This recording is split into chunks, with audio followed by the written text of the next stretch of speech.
வணக்கம் வந்தனம் மக்களே, இது தமிழச்சி குரல், உங்களில் ஒரு குரல். இந்த காணொலியில் நீங்கள் பார்க்க போகிறது சிவகாமியின் சபதம். போன காணொலி வரைக்கும் என்ன பார்த்தோம்? பரஞ்சோதியை படகுல அகழி வழியாக கூட்டிகிட்டு வந்தாங்க இல்லையா? அடுத்தது என்னன்னு பார்த்துடலாம் வாங்க.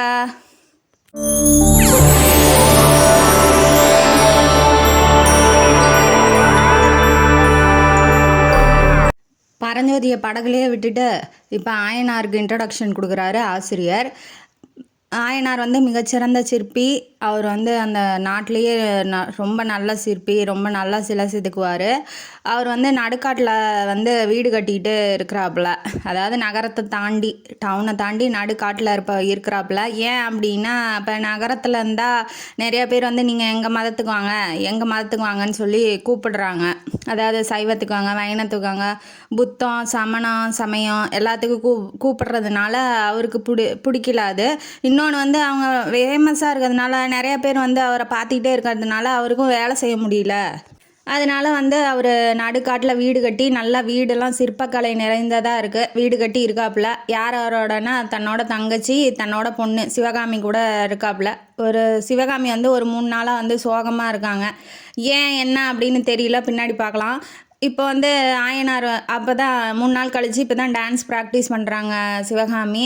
ஆயனார் கூப்பிட்டு, ஏன் மகளே என்னாச்சு, டான்ஸு சூப்பராக இருந்துச்சு அப்படின்னு சொல்லி அவரை தெம்பேற்றுறாங்க. அதுக்கு சிவகாமி என்ன சொல்கிறாங்க, ஏன் என்னப்பா டான்ஸு, இதெல்லாம் ஆடி எனக்கு என்னப்பா வரப்போகுது, எனக்கு டான்ஸ் ஆடவே பிடிக்கல அப்படின்னு சொல்லி ஒரு விரக்தியாக பேசவும், ஏமா அப்படின்னு சொல்லி கேட்குறாப்புல. கேட்டோடனே தான் கல்யாணம் பண்ணாமல் இன்னும் கல்யாண வயசு இருக்குது இல்லையா சிவகாமிக்கு, பண்ணாமல் இருக்கிறோம், அதனால் எது அவள் சொல்கிறாளோ என்னமோ. இன்னும் 108 போஸு, இப்போ சிவகாமியோட போஸஸ்லாம் வச்சு தான் அவர் செலவழிப்பார். இப்போ 40 போஸ் 48 போஸ் பண்ணிட்டாப்லையாம். இன்னும் 60 போஸ் மீதி இருக்குது, அது முடித்தோடனே உனக்கு கல்யாணம் பண்ணி வச்சிட்றோமா அப்படின்னு சொல்கிறாரு. அதுக்கு சிவகாமி என்ன சொல்கிறா, அதெல்லாம் ஒன்றும் தேவையில்லப்பா, எனக்கு கல்யாணமே வேணாம், நான் புத்த பிக்ஷினியாக ஆயிர போகிறேன், அப்போ தான் உங்கள்கிட்ட யாரும் கேட்க மாட்டாங்க, ஏன் உங்கள் பொண்ணை கல்யாணம் பண்ணாமல் வச்சுருக்கீங்க அப்படின்னு சொல்லிட்டு அப்படின்னு சொல்கிறா. சொன்னோன்னே, ஏமா அப்படிலாம் சொல்கிறேன், அவனுக்கு கண்டிப்பாக கல்யாணம் பண்ணி வைக்கிறேன். ஆனால் அவர் சொல்கிறாரு சும்மா வாயில். உண்மையாக அவர் என்ன நினைக்கிறாருன்னா, தான் பொண்ணு தான்ட்டே இருக்கணும், எங்கேயும் போகக்கூடாது, கல்யாணம் ஆனால் கூட இங்கே இருக்கணும் அப்படின்னு சொல்லி நினைக்கிறாப்புல. இவங்க 2 பேரும் இப்படி பேசிகிட்டு இருக்கும்போது புத்த பிக்ஷுவும் நம்ம பரஞ்சோதியும் வந்துட்டோன்னே புத்தம் சரணம் கச்சாமி அப்படின்னு சொல்லி சத்தம் போடவும், ஆயனார் கூட்டிகிட்டு போகிறாரு, உள்ளே கூட்டிகிட்டு போய் உட்கார வைக்கிறார். 2 பேர்த்தையும் உட்கார வைக்கும் போது பரஞ்சோதி சிவகாமி பார்த்துட்றா. பார்த்தோன்னே இவன் தானே நம்மளை அன்னைக்கு யானைகிட்டேருந்து காப்பாற்றினது அப்படின்னு சொல்லி நினச்சோன்னே புத்த பிக்ஷுவும் என்ன ஆயனாரே எப்படி இருக்கீங்க அப்படின்னு சொல்லி கேட்டுட்டு, சிவகாமியோட டான்ஸ் நின்று போயிடுச்சாமே, அதை பற்றி என்ன நினைக்கிறீங்க, ஏன் அரசரும் இளவரசரும் எந்திரிச்சு போயிட்டாங்க, அப்புறம் இப்படி புத்த பிக்ஷுவை கிண்டல் பண்ணி உங்கள் பொண்ணெல்லாம் டான்ஸ் ஆடினாலும் நான் கேள்விப்பட்டேன் அப்படின்னு சொல்லி கேட்டுகிட்டு இருக்கும்போது சிவகாமிக்கு அந்த புத்த பிக்ஷு, அதாவது நந்தி அடிகளை பிடிக்கவே இல்லை. அவன் என்னங்கிறான், ஆமாம் நாட்டில் பல பேர் இப்படி தான் கெட்டதெல்லாம் பண்ணிக்கிட்டு உங்கள் வேஷத்தில் புத்த பிக்ஷு வேஷத்துலேயே சுற்றிக்கிட்டு திரியிறாங்க, அதெல்லாம் உண்மை இல்லையா அப்படின்னு சொல்லி கேட்கும் போது 2 பேரும் சண்டை போடுற மாதிரி ஆனோன்னா ஆயனார் என்ன சொல்லிடுறாரு, நீ உள்ளே போமா, அத்தைக்கிட்ட போ, நான் பேசிகிட்டு இருக்கேன் அப்படின்னு சொல்லி போடுறாப்புல.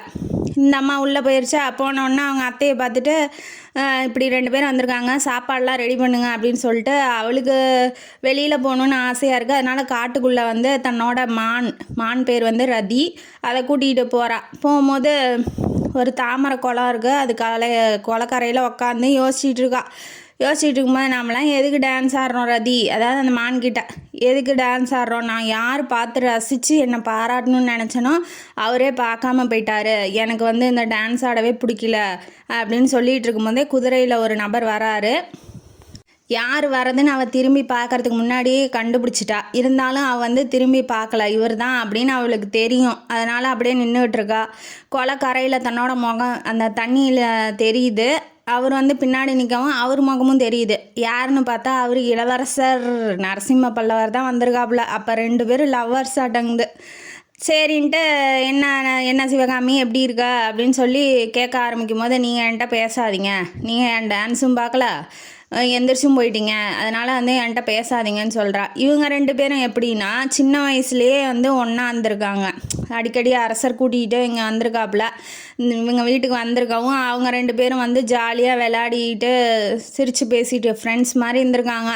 அப்புறம் கொஞ்ச நாள் கழித்து இளவரசரை வந்து அரசர் வந்து என்ன பண்ணியிருக்காரு, இந்த இது பாகுபலி படத்தில் இந்த வெளி உலகத்துக்கு பிரயாணம் பண்ணி போ அப்படின்னு சொல்லி ஆர்டர் போடுவாங்கள்ல சிவகாமி, அந்த மாதிரி வந்து இவரையும் வந்து வெளியிலலாம் கூட்டிகிட்டு போயிருக்காப்புல. 3 வருஷம் வரல. 3 வருஷத்துக்கு அப்புறம் வந்து பார்த்தப்ப தான் இவ பெருசாக வளர்ந்துட்டா. வளர்ந்தோடனே தான் தான் ஒரு பெண் அப்படிங்கிற ஒரு நிலையை அடைஞ்சோடனே அவள் வந்து வெக்கப்பட்டுக்கிட்டு அவன்கிட்ட வந்து முன்ன மாதிரி அவன் ஃப்ரெண்டு மாதிரி பேசாமல் கொஞ்சம் கொஞ்சம் அவாய்ட் பண்ணியிருக்கா. பண்ண உடனே தான் சரி இவரும் லவ் பண்ணியிருக்காராட்டங்குது. இவரும் போய் டக்குன்னு முன்ன மாதிரி பேச முடியல. அதனால் வந்து 2 பேரும் லவ் பண்ணுறாங்க அப்படிங்கிறது அப்போ தான் தெரிஞ்சிருக்கு. இப்போ வந்து தன்னோட காதல்லாம் சொல்லிட்டாங்க. சொன்னதுக்கப்புறம் இப்போ வந்து இவ கோச்சிக்கிட்டா இல்லையா, அதுக்காக பதில் சொல்கிறாப்புல. அதெல்லாம் ஒன்றும் இல்லை, எனக்கு அவசர வேலையாக அந்த போர் சம்மந்தமாக நியூஸ் வந்துச்சு, அதனால் நான் போயிட்டேன், கோச்சிக்காத அப்படின்னு சொன்னோன்னே, ஆமாம் நான் யார் உங்கள் ஒய்ஃபாக கோச்சிக்கிறதுக்கு, இப்போ தான் உங்களுக்கு கல்யாணம் ஆக போகுதாமே, ராணி வந்து உங்களுக்கு வந்து பொண்ணு பார்த்துட்டு இருக்காங்களாமே, என்னையா கல்யாணம் பண்ணிக்க போகிறீங்க, நான் ஏன் கோச்சிக்கணும் அப்படின்னு சொல்கிறா. சொன்னோடனே எங்கள் அப்பாவும் வந்து நல்ல சீடனாக பார்த்து கல்யாணம் பண்ணி வைக்கிறேன்னு சொல்கிறாப்புல இங்கேயே இருக்கிற மாதிரி, அதுதான் எனக்கு நடக்க மாட்டேங்குது அப்படின்னு சொன்னோன்னே, யார் சொன்னது, அந்த மாதிரிலாம் எதுவும் இல்லை, நல்ல சீடன் தானே கல்யாணம் பண்ணிக்கோ, அதனால் என்ன அப்படிங்கும் போது சிவகாமிக்கு வந்து கோவம் வந்துடுது. என்ன இப்படி சொல்கிறீங்க, நீங்கள் அப்போ என்னை லவ் பண்ணவே இல்லையா அப்படிங்கும் போது, உங்கள் அப்பாவுக்கு நல்ல சீடன் யார், நான் தானே, அப்போ என்ன தானே கல்யாணம் பண்ணி வைப்பாங்க, அதனால் வந்து எனக்கு ஒன்றும் பிரச்சனை இல்லை அப்படிங்கிறாப்புல. அதாவது மொத்தத்தில் அவர் கல்யாணம் பண்ணிக்கிறேன் அப்படின்னு சொல்கிறாங்க.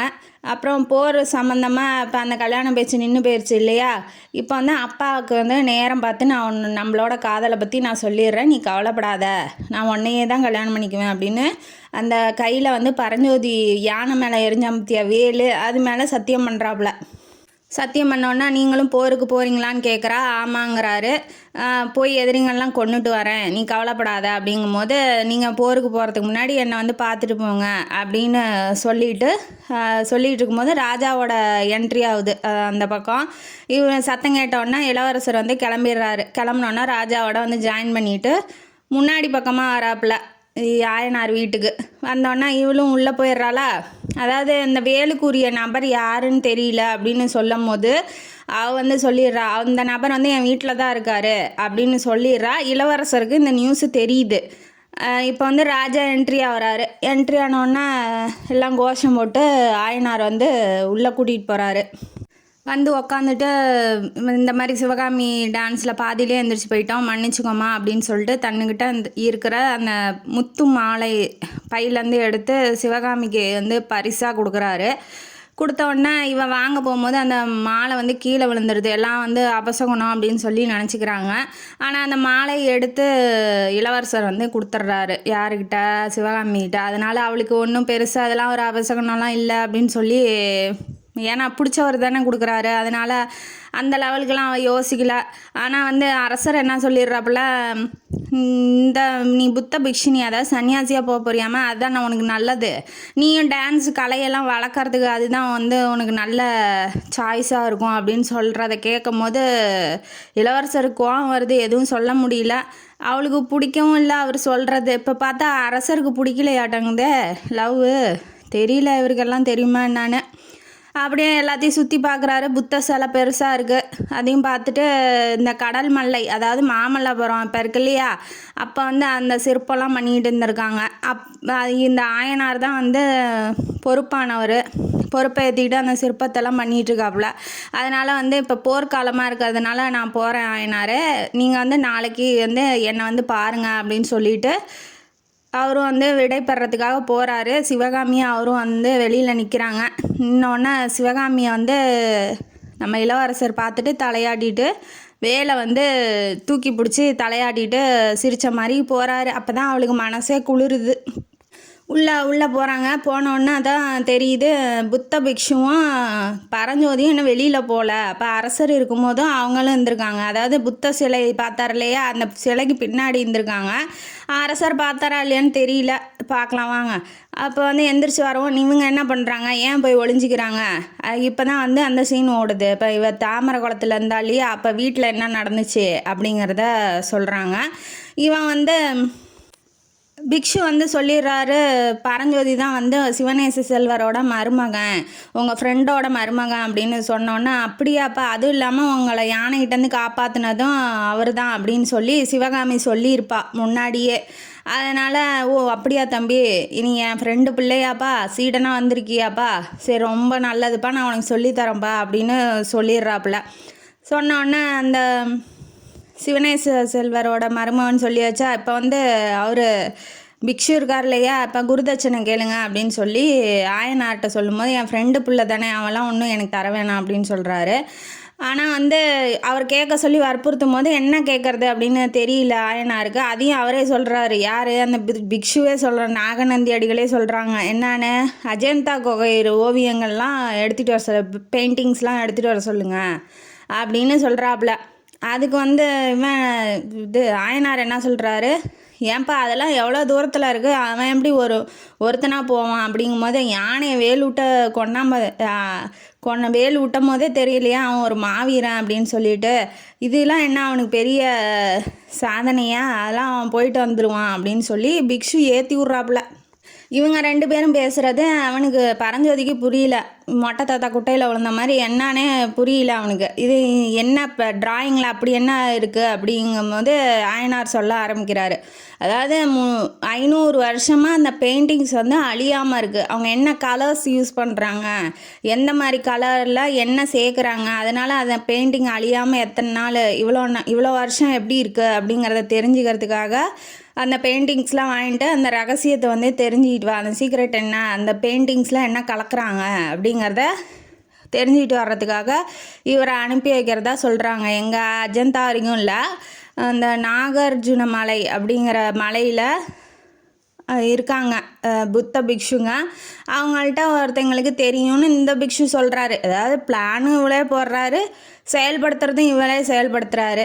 இப்போ வந்து கேட்டவுடனே அவருக்கு ரொம்ப நாளாக அதை தெரிஞ்சுக்கணுன்னு ஆசை ஆயனாருக்கு. அதனால் வந்து என்னப்பா உன்னால் செய்ய முடியும்னா முடியும்னு சொல்லு, இல்லை முடியாதுன்னா முடியாதுன்னு சொல்லு, பரவாயில்ல அப்படின்ன வாட்டி, இல்லை நீங்கள் என்னோட குரு, நீங்கள் சொல்கிறத நான் செய்கிறேன் அப்படின்னு சொல்லிட்டு, இவனுக்கு வந்து ஒரே தாவலை உட்காந்து செய்கிறதெல்லாம் பிடிக்காது. இந்த மாதிரி வெளியில் எங்கேயாவது போயிட்டு வர்றதுனா பிடிக்கும் பரஞ்சோதிக்கு. அதனால் அவனும் வந்து ஒத்துக்கிறான். சரி குருவே, நானே செஞ்சுட்டு வரேன், ஆனால் இங்கேருந்து நடந்து போக முடியாது, குதிரைக்கு ஏற்பாடு பண்ணுங்க அப்படின்னு சொல்லி பிக்ஷு சொன்னோன்னே ஆயனார் என்ன சொல்கிறேன்னா, ஓ அப்படியா, அரசர்கிட்ட வந்து பர்மிஷன் வாங்கிட்டு குதிரை வாங்கி தரேன் அப்படின்னு சொல்லி சொல்கிறாப்புல. இந்த சீனு முடிஞ்ச உடனே தான் வந்து இப்போ அரசரும் இளவரசரும் என்ட்ரி ஆகி அந்த சீன்லாம் வந்திருக்கு. வந்தோடனே இப்போ கிளம்பிட்டாங்களா, கிளம்புனோடனே இவங்க 2 பேரும் வந்தோடனே தான் சிவகாமி கேட்டா இல்லையா கேள்வி, ஏன் இவங்க போய் ஒளிஞ்சிருக்காங்க. ஏன்னா இப்போ பரஞ்சோதி வந்து ஃப்ரீயாலாம் இல்லை, அவன் ஜெயிலேருந்து தப்பிச்சிருக்கான். அது வந்து அரசருக்கு தெரிஞ்சு அவளை தான் அவன். அடுத்தது வந்து இவர் பிக்ஷு இருக்கார் இல்லையா, அவர் வந்து ராஜவம்சத்தில் இருக்கிறவங்களாம் பார்க்க மாட்டேன் அப்படின்னு சொல்லி ஒரு விரதத்தில் இருக்காப்லையா, அப்படின்னு ஒரு விரதம். அந்த விரதத்தில் இருக்காரு அப்படின்னு சொல்லிட்டு ஆயனார் சொன்னோன்னே, ஓ அதனால தான் ஒளிஞ்சிருக்காங்களாட்டங்குது அப்படின்னு நினச்சிக்கிறா சிவகாமி. நினச்சோடனே இப்போ வந்து அந்த கலர்ஸ்லாம் பற்றி பேச்சு வரவும், இப்போ வந்து சித்தர் மலைக்கு வந்து அனுப்பிச்சி விட்றேன் அப்படின்னு சொல்லி சொல்கிறாப்புல. சொன்னோன்னே சிவகாமிக்கு என்னன்னா, அந்த பிக்ஷுவை பார்த்தாவே அவளுக்கு டவுட்டாக இருக்குது. இவனே பிளானை போடுறான், இவனே எக்ஸிக்யூட்டிவ் பண்ணுறான், என்னடா அது, இப்போ ஒருத்தர் சொல்லி அதிலையே வற்புறுத்தி அதை செஞ்சே ஆகணும் அப்படின்னு சொல்லும்போது யாருக்காக இருந்தாலும் வந்து சந்தேகம் வரும் இல்லையா. அதனால் வந்து சிவகாமி வந்து சந்தேகப்படுறா. அந்த வேல் வந்து வேணும் அப்படின்னு சொல்லி பரஞ்சோதி கேட்குறான். அதுக்கு வந்து இளவரசர் தான் கொடுக்க வந்தார், அதுக்குள்ளே தான் நீங்கள் போய் ஒளிஞ்சிக்கிட்டீங்கல்ல அப்படின்னு சொல்லும்போது, உனக்கு வேலை முக்கியம், நான் அத்தனை வேலை வேணாலும் தரேன், நீ முன்ன கிளம்பு அப்படின்னு சொல்லி பரஞ்சோதியை துரத்தத்துலேயே குறியாக இருக்கான் அந்த பிக்ஷுவை பார்த்தா எனக்கு என்னமோ டவுட்டாக தான் இருக்குது. அப்புறமேட்டு இந்த பக்கம் வந்து இளவரசரும் ராஜாவும் வந்துட்டாங்க இல்லையா, குதிரைகளில் படை வீரர்கள்லாம் நின்றுட்டுருக்காங்க. அதில் வந்து சத்ருகணன் அப்படிங்கிறவர் வந்து கூப்பிட்றாப்புல. கூப்பிட்டு உனக்கு சிற்பக்கலையெல்லாம் ஆர்வம் இருக்கா அப்படின்னு கேட்குறாப்புல.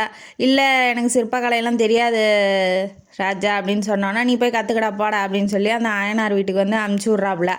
யார் புதுசாக வர்றாங்க, யார் புதுசாக கற்றுக்குறாங்க, யாரெல்லாம் என்னெல்லாம் நடக்குது அப்படிங்கிறத போய் கற்றுக்கிட்டு வந்து என்கிட்ட சொல்லு. என்னென்ன புதுசாக கற்றுக்கிறியோ அதெல்லாம் வந்து என்கிட்ட சொல்லு. அதாவது ஒற்றர் வேலைக்கு அமுச்சு விட்றாப்புல. இதை வந்து இளவரசர் வந்து பார்த்துட்டாரு. இப்போ கேட்கல.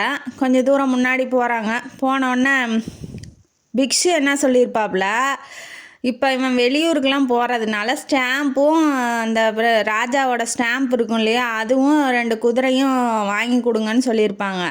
இப்போ இவர் வந்து கேட்க மறந்துருப்பார். அவர் என்ன சொல்கிறாரு, நாளைக்கு வர சொல்லியிருக்காருல மாமல்லபுரத்துக்கு, நான் அங்கே போய் கேட்டு உங்களுக்கு வாங்கி தரேன்னு சொல்லியிருப்பார். இவர் வந்து அந்த கலர்ஸில் என்னெல்லாம் கலக்கிறாங்கன்னு தெரிஞ்சுக்கிறதுக்காக அப்படி கேட்குறாப்புல. ஆனால் இவன் என்ன பிளானில் இருக்கான் பிக்ஷு அப்படின்னு சொல்லிட்டு நமக்கு தெரியல. பரஞ்சோதி என்ன பண்ண போகிறான்னு நடுவில் மாட்டிக்கிட்டு இப்போ இந்த பக்கம் இந்த ஒற்றனை அமுச்சு விட்டுறால. அமுச்சு விட்டோன்னா இவருக்கும் டவுட் ஆயிடுது இளவரசருக்கு. ஏன் ஆயனார் வீட்டுக்கு அமுச்சு விட்றாரு அப்பா ஒற்றனை, ஏன் என்ன டவுட் ஆயிடுச்சு அப்படின்னு சொல்லி ஒரு பக்கம் கால்வாயில் வந்து பக்கமாக நின்றுட்டுருக்காங்க.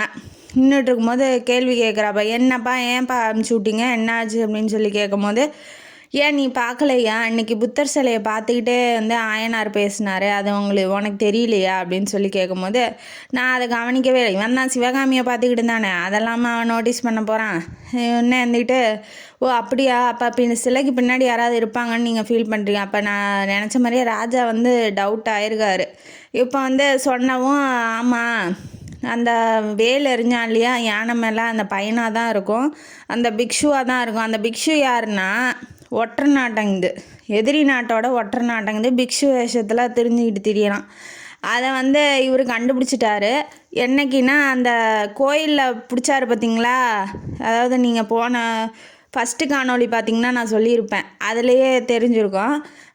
அந்த கோயிலில் வந்து 2 பேர்த்தையும் கேள்வி கேட்பார், இந்நேரத்தில் என்ன பண்ணுறீங்கன்னு. அப்பயே அவருக்கு வந்து தெரிஞ்சிருச்சு, இந்த பையன்தான் யானை மேலே வந்து வேல் எறிஞ்சது, அந்த பிக்ஷு வந்து ஒட்டுறன்னு. ஆனால் அதெல்லாம் வந்து அப்பயே அவர் வந்து சொல்லலை. ஏன்னா இவன் எப்படி உள்ளே வரான், எப்படி வெளியில் போகிறான் அப்படிங்கிறது அவருக்கு டவுட்டாக இருக்குது. ஏன்னா எந்த கோட்டை கதவு வழியாகவும் அவன் வெளியில் போகலை. ஆனால் இப்போ வந்து காட்டு வழியாக அவன் வந்திருக்கான் இல்லையா, பரஞ்சோதியை கூட கண்ணை கட்டி கூட்டிகிட்டு வந்திருப்பான் இல்லையா, அது என்ன வழி அப்படிங்கிறது அவருக்கு தெரியல. அதனால் ஃப்ரீயாக விட்ருக்காரு, என்ன மாதிரி பண்ணுறான் என்னென்ன செய்கிறான் அப்படிங்கிறத கண்டுபிடிக்கலாம் அப்படின்னு சொல்லி ஃப்ரீயாக விட்ருக்காப்புல. உண்மையிலே தன்னோட அப்பாவை நினச்சி நரசிம்மர் வந்து ரொம்ப பெருமைப்படுறாப்புல. அவன் அப்போ அந்த பையனும் ஒற்றனோட, அதாவது எதிரி நாட்டோட கூட்டாப்பா, நான் அவனை ஃப்ரெண்டாக ஆக்கிக்கலான்னு நினச்சேன், கடைசியில் அவனுமே இப்படி கூட்டு சேர்ந்து நம்மளை பழி வாங்குறானா அப்படின்னு சொல்லி கேட்கும் போது, இல்லை அவன் அப்பேற்பட்டவன் இல்லை, அவன் வந்து ஆயனார்கிட்ட சிற்ப வேலை கற்றுக்கிறதுக்கு தான் வந்திருக்கான், அந்த பிக்ஷு தான் தப்பாக யூஸ் பண்ணுறான் பரஞ்சோதியை அப்படின்னு சொல்லி அவர் சொல்லிட்டாரு. ஆயனாரும் கூட்டாங்கும் போது அவரெல்லாம் அப்படிலாம் இல்லை அப்படிங்கிறதையும் சொல்லிடுறாரு. யார், நரசிம்மர்கிட்ட சொல்லிடுறாரு. சொன்னோன்னே இப்போ வந்து ஒரு வாக்குறுதி கேட்குறாரு, எனக்கு ஒரு ப்ராமிஸ் பண்ணு, நான் வந்து போருக்கு போகிறேன், போயிட்டு உயிரோட வருவேனா இல்லையான்னு எனக்கு தெரியாது, நீ வந்து இந்த கோட்டையை விட்டு வெளியில் வரக்கூடாது, எக்காரணத்தை கொண்டும் அந்த நகரத்தை விட்டு இந்த கேட்டு, அந்த கோட்டை கதவு இருக்கு இல்லையா, அதை தாண்டி நீ வெளியிலே வரக்கூடாது. ஏன்னா நான் போயிட்டேன்னா நீ மட்டும்தான் அந்த பல்லவ சாம்ராஜ்யத்துக்கே ஒரு தூணாக இருக்க, நீயும் வந்து வெளியில் வந்துட்டு உனக்கு ஏதாவது ஆயிடுச்சுன்னா என்ன பண்ணுறது அப்படின்னு சொல்லி கேட்குறாப்புல. கேட்டோன்னே, ஏன்பா நீங்கள் போருக்கு போகிறீங்க, என்னை மட்டும் இங்கே இருக்க சொல்கிறீங்க, நானும் வந்து பழிக்கு பழி வாங்க வேணாமா, எனக்கும் கோபம் வரும் இல்லையா அப்படின்னு சொல்லி கேட்கும்போது, இல்லைப்பா 2 பேருமே போயிட்டு நம்ம 2 பேர்த்துக்குமே ஏதாவது ஆயிடுச்சுன்னா என்ன பண்ணுறது, நீயாவது இருக்கணும் இல்லையா, அதனால் வந்து நான் போயிட்டு வருவேங்கிறது எனக்கு டவுட்டு தான், ஆனால் நான் போயிட்டு வர வரைக்கும் நீ வந்து வருவேன் வரலைன்னா உறுதி பண்ணதுக்கப்புறம் நீ வந்து பழிக்கு வழி வாங்குறியோ போர் புரியுது, அது உன் விருப்பம், ஆனால் வந்து நான் போனதுக்கப்புறம் நீ வெளியில் வரக்கூடாது, இந்த செய்தி தெரிகிற வரைக்கும் நீ வந்து கோட்டையை விட்டு வெளியில் வரக்கூடாது, எனக்கு ப்ராமிஸ் பண்ணு அப்படின்னு சொன்னதுக்கப்புறம் அவனும் சரிப்பா அப்படின்னு சொல்லி தன்னோட ப்ராமிஸ் பண்ணுறான். மாமல்லபுரத்துக்கு மன்னர் கூப்பிட்ருப்பாரு இல்லையா? இப்போ மாமல்லபுரத்துக்கு வந்துட்டாங்க கப்பல் வழியாக ராஜாவும் இளவரசரும். இப்போ வந்து ஆயனாரும் சிவகாமியும் வந்து பல்லக்கில் இறங்கி அவர் வர சொன்ன டைமுக்கு வந்துட்டாங்க. வந்தோடனே ஆயனார் வந்து கும்பிடுறாரு. கும்பிட்டுட்டு என்ன ஆயனாரே, இனிமேட்டு நீங்கள் தான் பார்த்துக்கணும். இவர் இளவரசர் தான் இனிமேட்டு இந்த வேலையெல்லாம் பண்ண போகிறாரு. அவர்கிட்ட என்ன தேவையோ நீங்கள் கேட்டுக்கோங்க, அப்படி நான் போருக்கு போகிறேன் அப்படின்னு சொல்கிறாரு. சொன்னோன்னே இவர் அந்த பிக்ஷு சொன்னது ஞாபகம் வந்துருச்சு ஆயனாருக்கு. இந்த மாதிரி குதிரையும் ஸ்டாம்பும் கேட்டாப்புலல்ல, இப்போ போகிற வழியில் யாராவது பிடிச்சா பரஞ்சோதியா இப்படி காமிச்சா அது ராஜாவோட ஆளுன்னு தெரிஞ்சுக்கலாம் இல்லையா? அதனால் வந்து ஸ்டாம்பு கேட்டிருப்பான். இப்போ அதையும் கேட்குறாப்புல, இந்த மாதிரி குதிரை ஒன்று வேணும் ராஜா அப்படின்னு சொல்லி கேட்கும்போது, நீங்கள் எங்கே போகிறீங்க, சிவகாமியும் எங்கே கூட்டிகிட்டு போகிறீங்களா எங்கேயாவது, உங்களுக்கு எதுக்கு குதிரை அப்படின்னு சொல்லி கேட்கும்போது, இந்த மாதிரி கலர்ஸ்லாம் இருக்குது ராஜா, அது வந்து ஆராய்ச்சி பண்ணுறதுக்கு அந்த கலரில் என்னென்ன கலக்கிறாங்க அப்படின்னு சொல்லி உங்களுக்கும் தெரியணும் இல்லையா, நீங்களும் ஆர்வப்பட்டீங்க இல்லையா, அதனால் வந்து என்னோடய சீடன் ஒருத்தனை அனுப்புகிறேன், அவனுக்கு குதிரை வேணும் அப்படின்னு சொல்லி கேட்கும்போது, ஓ யார் பரஞ்சோதியா, பரஞ்சோதி அனுப்பிடுங்களா, இந்தாங்க அந்த வேலையும் அவன்கிட்டே கொடுத்து அனுப்பிச்சி விடுங்க அப்படின்னு சொன்னோன்னா தூக்கி வாரி போட்டுருது. யாருக்கு, ஆயனாருக்கும் சிவகாமிக்கும்.